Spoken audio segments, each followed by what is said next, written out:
ತುಳುನಾಡಿನ ಸ್ಯಾಂಡಲ್ವುಡ್ ನ ಸಾರಥಿ ರಾಜಕೀಯ ಅಖಾಡಕ್ಕೆ ಇಳಿದ್ರೆ ಎಷ್ಟು ಕ್ಷೇತ್ರಗಳಲ್ಲಿ ತನ್ನ ಶಕ್ತಿ ಪ್ರದರ್ಶನ ಮಾಡಬಹುದು.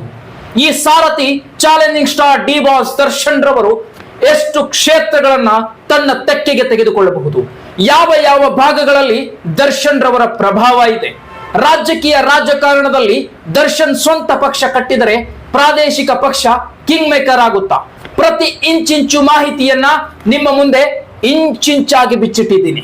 ಅಷ್ಟೇ ಅಲ್ಲ, ದರ್ಶನ್ ರವರು ಯಾವ ಯಾವ ಭಾಗಗಳಲ್ಲಿ ಎಷ್ಟು ಮತಕ್ಷೇತ್ರಗಳಲ್ಲಿ ಗೆಲ್ಲಬಹುದು, ಪ್ರತಿ ಇಂಚಿಂಚು ಮಾಹಿತಿಯನ್ನ ನಿಮ್ಮ ಮುಂದೆ ಇಡ್ತಾ ಇದ್ದೀನಿ. ನಿಜವಾಗಿಯೂ ಕೂಡ ದಾಸ ರಾಜಕೀಯ ರಾಜಕಾರಣದ ಅಖಾಡಕ್ಕೆ ಧುಮುಕಿದ್ರೆ ಇಷ್ಟು ಕ್ಷೇತ್ರಗಳು ದರ್ಶನ್ ರವರ ಕೈಯಲ್ಲಿ ಕಟ್ಟಿಟ್ಟ ಬುತ್ತಿಯಂತೆ. ದರ್ಶನ್ ರವರ ಅಭಿಮಾನಿಗಳು ಯಾವ ಯಾವ ಭಾಗಗಳಲ್ಲಿ ನಿಜವಾಗಿಯೂ ಬೇರು ಬಿಟ್ಟಿದ್ದಾರೆ ಅನ್ನೋದನ್ನ ಈ ಒಂದು ಮಾಹಿತಿಯಲ್ಲಿ ನಿಮಗೆ ತಿಳಿಸ್ಕೊಡ್ತೀನಿ. ಬನ್ನಿ ಹಾಗಾದ್ರೆ ದರ್ಶನ್ ರಾಜಕೀಯ ರಣರೋಚಕ ಸುದ್ದಿಯನ್ನ ನಿಮ್ಮ ಮುಂದೆ ಪ್ರಸಾರ ಪಡಿಸ್ತಾ ಇದ್ದೀನಿ. ಬನ್ನಿ ಹಾಗಾದ್ರೆ ನೋಡ್ತಾ ಹೋಗೋಣ. ನೋಡಿ, ಮೊಟ್ಟ ಮೊದಲನೇದಾಗಿ ಹಳೆ ಮೈಸೂರು ಭಾಗದಲ್ಲಿ ದರ್ಶನ್ ರವರು ಎಷ್ಟು ಕ್ಷೇತ್ರಗಳನ್ನ ಗೆಲ್ಲಬಹುದು ಅಂದ್ರೆ ಸುಮಾರು 25ರಿಂದ 30 ಕ್ಷೇತ್ರಗಳನ್ನ ಚಾಲೆಂಜಿಂಗ್ ಸ್ಟಾರ್ ನಟ ದರ್ಶನ್ ಕನ್ನಡದ ಕಾಟೇರ ಗೆದ್ದು ಬೀಗಬಹುದು. ಹಳೆ ಮೈಸೂರಿನಲ್ಲಿ 25ರಿಂದ 30 ಕ್ಷೇತ್ರಗಳನ್ನ ತನ್ನ ಜೇಬಿಗೆ ಹಾಕೊಂಡ್ಬಿಡಬಹುದು ಚಾಲೆಂಜಿಂಗ್ ಸ್ಟಾರ್ ದರ್ಶನ್ ರವರು. ಯಾಕಂದ್ರೆ ಈಗಾಗಲೇ ಅಲ್ಲಿ ಸಾಕಷ್ಟು ಪ್ರಭಾವವನ್ನ ಹೊಂದಿಕೊಂಡಿದ್ದಾರೆ. ಅಲ್ಲಿ ರೈತರು, ಅಭಿಮಾನಿಗಳು ಮತ್ತು ಕಾರ್ಮಿಕರ ಭದ್ರಕೋಟೆ ಚಾಲೆಂಜಿಂಗ್ ಸ್ಟಾರ್ ಅವರಿಗೆ ಅಭಿಮಾನಿಗಳು ಮತ್ತು ಅಲ್ಲಿಯ ರೈತರು ಮತ್ತು ಅಲ್ಲಿಯ ಸಣ್ಣ ಪುಟ್ಟ ವ್ಯವಸಾಯ ಮಾಡುವ ಎಲ್ಲರೂ ಕೂಡ ದರ್ಶನ್ ರವರ ಬೆನ್ನಿಗೆ ನಿಲ್ತಾರೆ. ಅಷ್ಟು ಅಭಿಮಾನಿಗಳ ಸಂಖ್ಯೆ ಹಳೆ ಮೈಸೂರು ಭಾಗದಲ್ಲಿದೆ. ಇನ್ನು ಕಿತ್ತೂರು ಕರ್ನಾಟಕ, ಇಲ್ಲಿ ಸುಮಾರು 15ರಿಂದ 18 ಕ್ಷೇತ್ರಗಳನ್ನ ಚಾಲೆಂಜಿಂಗ್ ಸ್ಟಾರ್ ದರ್ಶನ್ ತನ್ನ ಬುಟ್ಟಿಗೆ ಹಾಕಿಕೊಳ್ಳಬಹುದು. ಅಲ್ಲಿ ಯಾವ ಯಾವ ರೀತಿಯ ಪ್ರಭಾವ ದರ್ಶನ್ ರವರ ಪ್ರಭಾವ ಬೀರಿದೆ ಕಿತ್ತೂರು ಕರ್ನಾಟಕದಲ್ಲಿ ಅಂದ್ರೆ ಕ್ರಾಂತಿಕಿಡಿ ಸಂಗೊಳ್ಳಿ ರಾಯಣ್ಣನ ಚಲನಚಿತ್ರದ ಪ್ರಭಾವ ಅಲ್ಲಿಯ ಎಲ್ಲ ಅಭಿಮಾನಿಗಳನ್ನ ಸೆಳೆದುಕೊಂಡಿದೆ ಮತ್ತು ಅಲ್ಲಿ ಯುವ ಜನತೆಯ ಸಾಕಷ್ಟು ಬೆಂಬಲ ದರ್ಶನ್ ರವರಿಗೆ ಸಿಗುತ್ತೆ. ಅಭಿಮಾನಿಗಳ ಸಂಖ್ಯೆ ಅಲ್ಲಿಯೂ ಕೂಡ ಜಾಸ್ತಿ ಇದೆ. ಹಾಗಾಗಿ ಅಲ್ಲಿ 15ರಿಂದ 18 ಕ್ಷೇತ್ರಗಳನ್ನ ನಟ ಸಾರಥಿ ಕನ್ನಡ ಚಲನಚಿತ್ರರಂಗದ ಭೂಪತಿ ಕಿತ್ತೂರು ಕರ್ನಾಟಕ ಭಾಗದಲ್ಲಿ 15ರಿಂದ 18 ಕ್ಷೇತ್ರಗಳನ್ನ ವಶಪಡಿಸಿಕೊಳ್ಳಬಹುದು. ಇನ್ನು ನಟ ಚಾಲೆಂಜಿಂಗ್ ಸ್ಟಾರ್ ದರ್ಶನ್ ಕಲ್ಯಾಣ ಕರ್ನಾಟಕದಲ್ಲಿ ಈ ಕಾಟೇರನಿಗೆ ಎಷ್ಟು ಕ್ಷೇತ್ರಗಳು ವಶವಾಗುತ್ತೆ ಅಂದ್ರೆ 12ರಿಂದ 15 ಕ್ಷೇತ್ರಗಳು ಬಹುತೇಕ ದರ್ಶನ್ ರವರ ಜೇಬಿಗೆ ಇಷ್ಟು ಕ್ಷೇತ್ರಗಳು ಗೆಲುವಾಗಬಹುದು. ಯಾಕಂದ್ರೆ ಕಲ್ಯಾಣ ಕರ್ನಾಟಕದಲ್ಲಿ ದರ್ಶನ್ ಸರ್ ಅವರ ಪ್ರಭಾವ ಹೇಗಿದೆ ಅಂತ ನಾನು ನಿಮ್ಗೆ ವಿಶ್ಲೇಷಣೆ ಮಾಡ್ತೇನೆ. ನೋಡಿ, ಕಲ್ಯಾಣ ಕರ್ನಾಟಕ ಭಾಗದಲ್ಲಿ ಬಳ್ಳಾರಿ ರಾಯಚೂರು ದರ್ಶನ್ ರವರ ಅಭಿಮಾನಿಗಳ ಭದ್ರಕೋಟೆ. ಇಲ್ಲಿ ಸಿಡಿಲು ಹೊಡೆದಂತೆ ಚಾಲೆಂಜಿಂಗ್ ಸ್ಟಾರ್ ದರ್ಶನ್ ರವರ ಭಾಷಣ ಮಾಡಿದ್ರೆ ನಿಜಕ್ಕೂ ಕೂಡ 12ರಿಂದ 15 ಕ್ಷೇತ್ರಗಳನ್ನ ಕದ್ದು ಮುಚ್ಚಿ ತಗೊಂಡು ಬಿಡ್ತಾರೆ. ಅಷ್ಟು ಪ್ರಭಾವ ಕಲ್ಯಾಣ ಕರ್ನಾಟಕದ ಭಾಗದಲ್ಲಿ ದರ್ಶನ್ ರವರ ಪ್ರಭಾವ ಇದೆ. ಯಾಕಿದನ್ನ ಹೇಳ್ತಾ ಇದ್ದೀನಿ ಅಂದ್ರೆ ಚಾಲೆಂಜಿಂಗ್ ಸ್ಟಾರ್ ನಟ ದರ್ಶನ್ ಕರ್ನಾಟಕದ ಭೂಪತಿ. ಈ ಕರ್ನಾಟಕದಲ್ಲಿರುವ ದೊಡ್ಡ ದೊಡ್ಡ ಪಕ್ಷಗಳನ್ನೇ ಎದುರಿಸುವ ಶಕ್ತಿಯನ್ನ ಹೊಂದಿದ್ದಾರೆ. ಹುಚ್ಚೆದ್ದ ಅಭಿಮಾನಿಗಳಿದ್ದಾರೆ. ಸಂಖ್ಯೆಗೂ ಮೀರಿ ಲಕ್ಷಾಂತರವಲ್ಲ, ಕೋಟಿ ಅಭಿಮಾನಿಗಳ ಸುರಿಮಳೆ ಸಮುದ್ರದಂತೆ ಉಕ್ಕಿ ಬರುತ್ತೆ. ಅಷ್ಟು ಅಭಿಮಾನಿಗಳನ್ನ ಹೊಂದಿರುವ ಚಾಲೆಂಜಿಂಗ್ ಸ್ಟಾರ್ ದರ್ಶನ್ ಇನ್ನು ಯಾವ ಭಾಗಗಳಲ್ಲಿ ಎಷ್ಟೆಷ್ಟು ಕ್ಷೇತ್ರಗಳನ್ನ ಗೆದ್ದುಕೊಳ್ಳಬಹುದು ಬನ್ನಿ ನೋಡೋಣ. ಬೆಂಗಳೂರು ಭಾಗದಲ್ಲಿ ಎಷ್ಟು ಕ್ಷೇತ್ರಗಳನ್ನ ನಟ ದರ್ಶನ್ ವಶಪಡಿಸಿಕೊಳ್ಳಬಹುದು ಬನ್ನಿ ಹಾಗಾದ್ರೆ ನೋಡೋಣ. 10ರಿಂದ 12 ಭಾಗ ಅಂದ್ರೆ 10ರಿಂದ 12 ಕ್ಷೇತ್ರಗಳಲ್ಲಿ ನಟ ದರ್ಶನ್ ಬೆಂಗಳೂರು ಭಾಗದಲ್ಲಿ ಗೆಲುವಾಗಬಹುದು. ಕಾರ್ಮಿಕರು ಮತ್ತು ಅಭಿಮಾನಿಗಳು ಮತ್ತು ಆಟೋ ಚಾಲಕರು ಮತ್ತು ಹೋಟೆಲ್ ಮಾಲೀಕರು, ಹೋಟೆಲ್ನಲ್ಲಿ ಕೆಲಸ ಮಾಡುವ ಕಾರ್ಮಿಕರು, ಅಭಿಮಾನಿ ಸಂಘಗಳು ದರ್ಶನ್ ರವರಿಗೆ ಬೆಂಬಲ ನೀಡತಕ್ಕಂಥದ್ದು ಬೆಂಗಳೂರು ಭಾಗದಲ್ಲಿ 10ರಿಂದ 12 ಕ್ಷೇತ್ರಗಳನ್ನ ದರ್ಶನ್ ರವರು ನೇರವಾಗಿ ಗೆದ್ದು ಬಿಡಬಹುದು.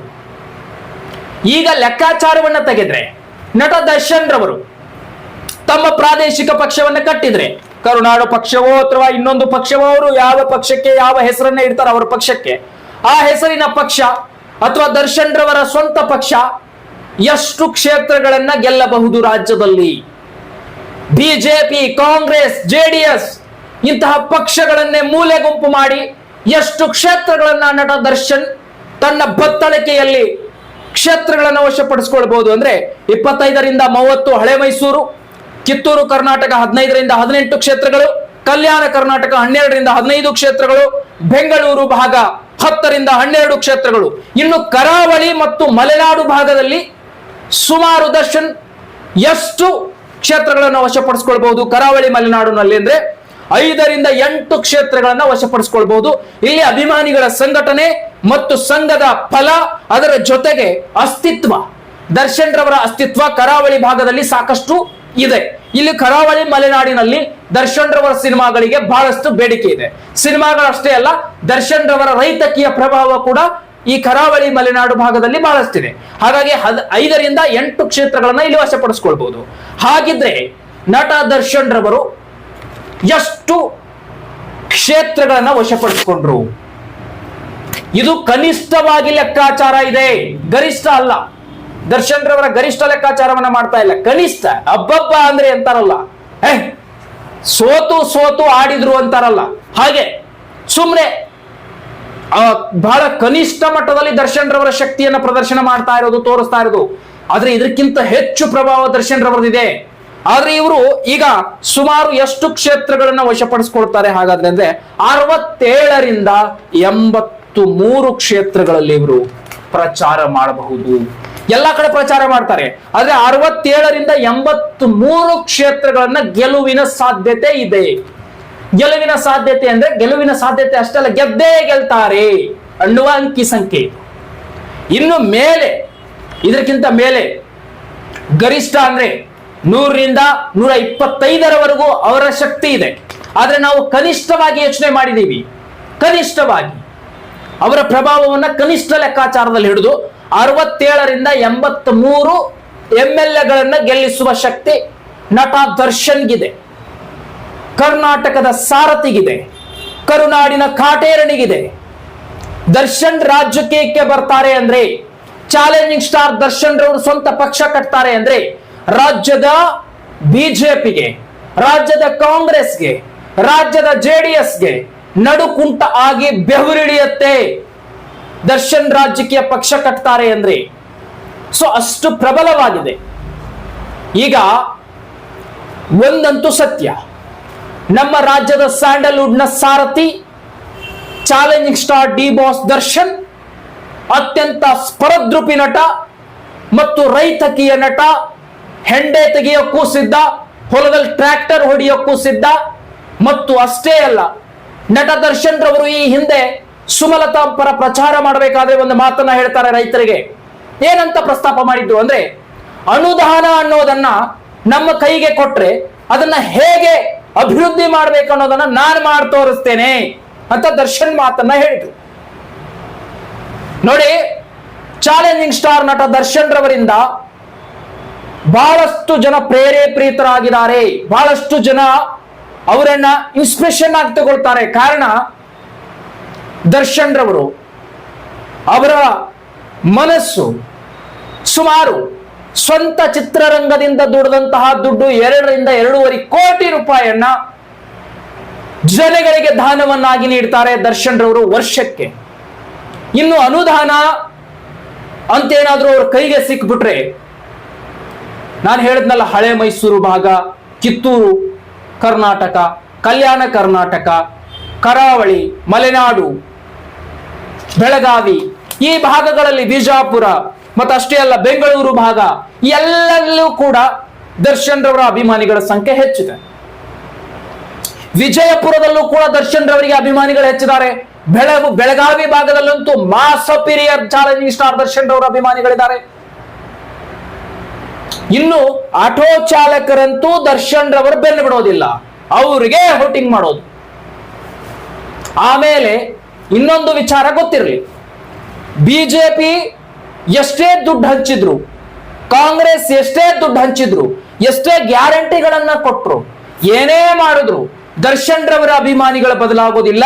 ಅಂತಹ ಅಭಿಮಾನವನ್ನ ಗೆದ್ದುಕೊಂಡಿರೋದು ಈ ರಾಜ್ಯದಲ್ಲಿ ದರ್ಶನ್ ರವರು ಒಬ್ಬರೇ ಮಾತ್ರ. ಅಂತಹ ಅಭಿಮಾನವನ್ನ ಗೆದ್ದುಕೊಂಡಿರೋದು ದರ್ಶನ್ ರವರು ಒಬ್ಬರೇ. ದುಡ್ಡಿನಿಂದ ಹೋಗದೇ ಇರುವಂತಹ ನಟನ ಅಭಿಮಾನಿಗಳಂದ್ರೆ ಅದು ಚಾಲೆಂಜಿಂಗ್ ಸ್ಟಾರ್ ದರ್ಶನ್ ರವರ ಅಭಿಮಾನಿಗಳಂತ ಸ್ಪಷ್ಟವಾಗಿ ಹೇಳಬಹುದು. ದರ್ಶನ್ ಅಂದ್ರೆ ಬಿದ್ದು ಬಿದ್ದು ಸಾಯ್ತಾರೆ ಅಭಿಮಾನಿಗಳು. ತಾವು ದಿನಕ್ಕೆ ಹೋಗಿ ಕೂಲಿ ಮಾಡಿ ತಂದ 500 ರೂಪಾಯಿ ಜೋಡಿಸಿ ದರ್ಶನ್ ರವರ ಸಿನಿಮಾ ಬಂದಾಗ ದೊಡ್ಡ ದೊಡ್ಡ ಕಟೌಟ್ಗಳನ್ನ ಹಾಕಿ ಲಕ್ಷಾಂತರ ರೂಪಾಯಿ ಖರ್ಚು ಮಾಡುವಂತದ್ದೇ ಈ ಕೂಲಿ ಕಾರ್ಮಿಕರು, ದರ್ಶನ್ ರವರ ಅಭಿಮಾನಿಗಳು. ಕಬ್ಬು ಕಡಿತಾರಲ್ಲ, ಇವರೆಲ್ಲರೂ ದರ್ಶನ್ ರವರ ಅಭಿಮಾನಿಗಳೇ ಆಗಿರ್ತಾರೆ. ಆಲ್ಮೋಸ್ಟ್ ಆಲ್ ಇವರೆಲ್ಲ ದರ್ಶನ್ ರವರಿಗೆ ವೋಟಿಂಗ್ ಮಾಡೋದು. ನೀವು ಎಷ್ಟೇ ದುಡ್ಡು ಕೊಡಿ, ಬಿಜೆಪಿ, ಕಾಂಗ್ರೆಸ್, ಜೆಡಿಎಸ್ ಎಷ್ಟೇ ದುಡ್ಡನ್ನ ಹಂಚಿದ್ರು ದರ್ಶನ್ ರವರನ್ನ ಅವರ ಅಭಿಮಾನಿಗಳು ಬಿಟ್ಟುಕೊಡೋದಿಲ್ಲ. ಬಹಳಷ್ಟು ಹೊಡೆತ ಕೊಡ್ತಾರೆ. ಈ ರಾಜ್ಯದ ಕ್ಷೇತ್ರದ ಪ್ರತಿ ವ್ಯವಸಾಯ ಮಾಡ್ತಕ್ಕಂಥ ಜನರಾಗಿರಬಹುದು, ಕಾರ್ಮಿಕರಾಗಿರಬಹುದು, ಅಲ್ಲಿ ಇಲ್ಲಿ ಹುದ್ದೆ ಮಾಡ್ತಿರ್ತಕ್ಕಂಥ ಕೆಲಸಗಾರರಾಗಿರ್ಬೋದು. ಮತ್ತು ಇನ್ನೊಂದು ಪ್ಲಸ್ ಪಾಯಿಂಟ್ ದರ್ಶನ್ ರವರಿಗೆ ಏನಾಗುತ್ತೆ ಅಂದ್ರೆ, ಸ್ವಂತ ತನ್ನ ಜವಾಬ್ದಾರಿ ಏನು ಅನ್ನೋ ಹಾಗೆ ಅಭಿಮಾನಿಗಳು ಆ ಪಕ್ಷವನ್ನ ಪ್ರಚಾರ ಮಾಡ್ತಾರೆ.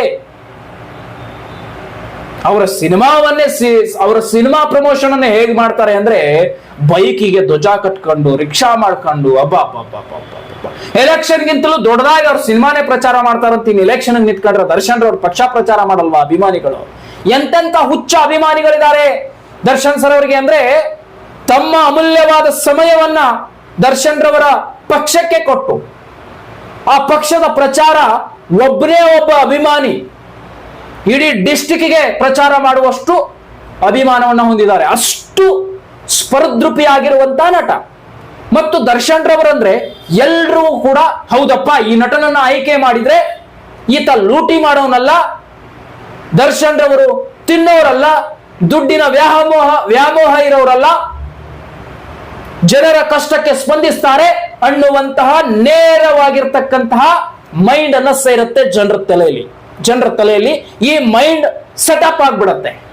ಯಾಕಂದ್ರೆ ತಮ್ಮ ಸ್ವಂತ ದುಡ್ಡಿಂದಾನೇ 2.5 ಕೋಟಿ ರೂಪಾಯಿಗಳನ್ನ ಖರ್ಚು ಮಾಡ್ತಾರೆ, 2.5 ಇಂದ 3 ಕೋಟಿ ರೂಪಾಯಿಗಳನ್ನ ಖರ್ಚು ಮಾಡ್ತಾರೆ ವರ್ಷಕ್ಕೆ. ಬಂದಂತ ಕಷ್ಟ ಅಂತ ಬಂದಂತ ಜನರಿಗೆ, ಅಂತದ್ರಲ್ಲಿ ಇನ್ನು ಅನುದಾನ ಅಂತ ನಮ್ಮ ಕೈಗೆ ಸಿಕ್ಬಿಟ್ರೆ ನೋಡಿ ಸ್ವಾಮಿ ಅಂತ ಹೇಳಿದ್ದಾರೆ ಹಿಂದೆ ಅವರು. ಸೊ ಬಹುತೇಕ ದರ್ಶನ್ ರವರಿಗೆ 83 ಕ್ಷೇತ್ರಗಳಲ್ಲಿ ಕನಿಷ್ಠವಾಗಿ ಜಯ ಆಗುತ್ತೆ ಅನ್ನುವ ಲೆಕ್ಕಾಚಾರ ಇಲ್ಲಿ ನಮಗೆ ಸಿಗ್ತಾ ಇದೆ. ಸೊ ಬಹುತೇಕ ದರ್ಶನ್ ರವರ ರಾಜಕಾರಣಕ್ಕೆ ಬಂದಿದ್ದೇ ಆದ್ರೆ ನಿಜಕ್ಕೂ ಕೂಡ ಕರ್ನಾಟಕದಲ್ಲಿ ದರ್ಶನ್ ರವರ ಪಕ್ಷ ಕಿಂಗ್ ಮೇಕರ್ ಆಗತ್ತೆ. ಯಾರೇನೇ ಹೇಳ್ಬೋದು, ಯಾರೇನೇ ಬೊಬ್ಬೆ ಹಾಕಬಹುದು, ಯಾರೇನೇ ಹೊಯ್ಕೊಳ್ಬಹುದು, ಯಾರೇನೇ ಎಣ್ಣೆ ಹೆಚ್ಚು ಹೊಯ್ಕೊಳ್ಬಹುದು, ಆದ್ರೆ ನಿಜಕ್ಕೂ ಕೂಡ ದರ್ಶನ್ ರವರ ಶಕ್ತಿ ನಿಮಗೆ ಗೊತ್ತಿಲ್ಲ. ಇವತ್ತಿಗೂ ಒಬ್ಬ ಹಣ ಖರ್ಚು ಮಾಡದೆ ಲಕ್ಷಾಂತರ ಜನರನ್ನ ಸೇರಿಸುವ ಏಕೈಕ ಕರ್ನಾಟಕದ ಒಬ್ಬ ವ್ಯಕ್ತಿ ಅಂದ್ರೆ ಅದು ಚಾಲೆಂಜಿಂಗ್ ಸ್ಟಾರ್ ನಟ ದರ್ಶನ್. ಅವರಷ್ಟು ಅಭಿಮಾನಿಗಳ ಸಂಖ್ಯೆ ಯಾರಿಗೂ ಕೂಡ ಇಲ್ಲ, ಯಾರಿಗೂ ಕೂಡ ಇಲ್ಲ. ಅಷ್ಟೇ ಕೈಂಡ್ ಆಫ್ ಫ್ಯಾನ್ಸ್, ಅಷ್ಟೇ ಸಂಖ್ಯೆಯಲ್ಲಿ ಪ್ರಬಲವನ್ನ ಗಳಿಸಿಕೊಂಡಿರುವಂತಹ ಫ್ಯಾನ್ಸ್, ಅಷ್ಟು ಸೆಲೆಬ್ರಿಟೀಸ್ಗಳು ಅವರ ಹಿಂದೆ ಇದ್ದಾರೆ ನೋಡೋಣ. ಸೊ ಇದಿಷ್ಟು ಮಾಹಿತಿಯಾಗಿತ್ತು ದರ್ಶನ್ ರವರ ರಾಜಕೀಯ ಭವಿಷ್ಯದ ಬಗ್ಗೆ ನಿಮ್ಮ ಮುಂದೆ ಪ್ರಸ್ತಾಪ ಪಡಿಸಿದ್ದೀನಿ. ಅಷ್ಟೇ ಅಲ್ಲ, ಅವರ ರಾಜಕೀಯಕ್ಕೆ ಬಂದ್ರೆ ಖಂಡಿತವಾಗಿಯೂ 67ರಿಂದ 83 ಕ್ಷೇತ್ರಗಳಲ್ಲಿ ಗೆಲ್ಲಬಹುದು ಅನ್ನುವ ಸಂಖ್ಯೆ ಸಿಗ್ತಾ ಇದೆ. ಆದ್ರೆ ಬಹುತೇಕ ಇದಕ್ಕಿಂತ ಜಾಸ್ತಿನೇ ಗೆಲ್ಲಬಹುದು. ಯಾಕಂದ್ರೆ ನಾವು ಕನಿಷ್ಠವಾಗಿ ಲೆಕ್ಕಾಚಾರ ತೆಗೆದಿದ್ದೀವಿ. ನಮಗೆ ಸಿಕ್ಕಂತ ಒಂದು ಮೆಜಾರಿಟಿಯ ಲೆಕ್ಕಾಚಾರವು ಕೂಡ ಅವ್ರದ್ದು ಇದೆ ಅಂತ ಅನಿಸುತ್ತೆ. ಸೊ ಇದಿಷ್ಟ ಆಗಿತ್ತು. ಮತ್ತಷ್ಟು ಮಾಹಿತಿಗಳನ್ನ ರಾಜಕೀಯವಾಗಿ ನಿಮ್ಮ ಮುಂದೆ ತರ್ತಾನೆ ಇರ್ತೀನಿ. ಒಳ್ಳೇದಾಗ್ಲಿ. ಆದಷ್ಟು ಬೇಗ challenging star D boss Darshan sir ಹೊರಗಡೆ ಬರಲಿ ಅಂತ ತಾಯಿ ಚಾಮುಂಡೇಶ್ವರಿಗೆ ಪ್ರಣಾಮಗಳನ್ನ ಮಾಡ್ತಾ, so thank you so much. ಇಲ್ಲಿ ತನಕ ವಿಡಿಯೋ ನೋಡೋದಕ್ಕಾಗಿ ದಯವಿಟ್ಟು ಯಾರೆಲ್ಲ ಸಬ್ಸ್ಕ್ರೈಬ್ ಮಾಡ್ಕೊಂಡಿಲ್ಲ ಸಬ್ಸ್ಕ್ರೈಬ್ ಮಾಡ್ಕೊಳ್ಳಿ, ಮತ್ತೆ ಲೇಟ್ ಮಾಡಬೇಡಿ. ಮುಂದೆ ಕಾಯ್ತಾ ಇರಿ, ಬರ್ತೀನಿ ಮತ್ತೊಂದು ವಿಡಿಯೋ ಮುಖಾಂತರ.